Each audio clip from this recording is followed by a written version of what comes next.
How do you expect the reimposition of these sanctions against Iran to impact the Iranian leadership and its economy?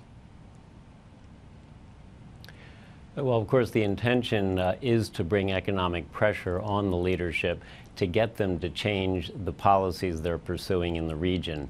I'm not sure that that will be the direct effect. It may more affect the Iranian people who are already suffering economically. And that, to me, is a concern because the Iranian people we see as our allies in trying to pressure the Iranian regime to change its policies. The more painful US sanctions on Iran oil snap back on November 4th, though, of course. The reality is, though, China is not going to stop buying Iranian crude. So do you think that is going to impact some of the intended consequences or mitigate some of the intended consequences of this deal?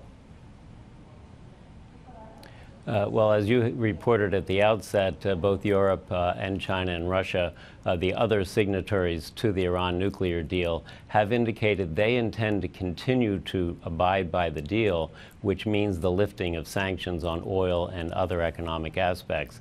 So if that continues to be the case, then that will undermine our efforts to try to use oil or the cessation of Iranian oil exports as a lever against the Iranian government. So come November 4th, we'll have to see whether that continues to be the policy of the Europeans, China, and Russia.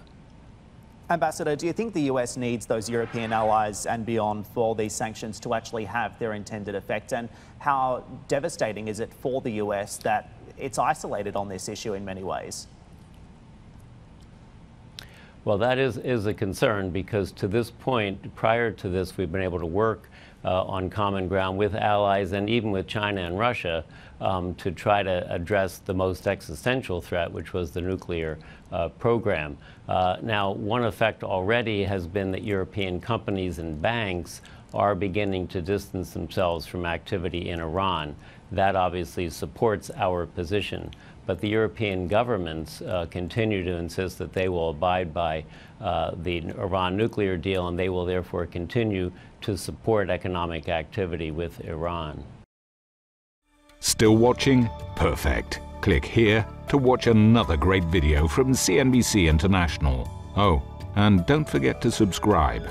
Thanks for watching.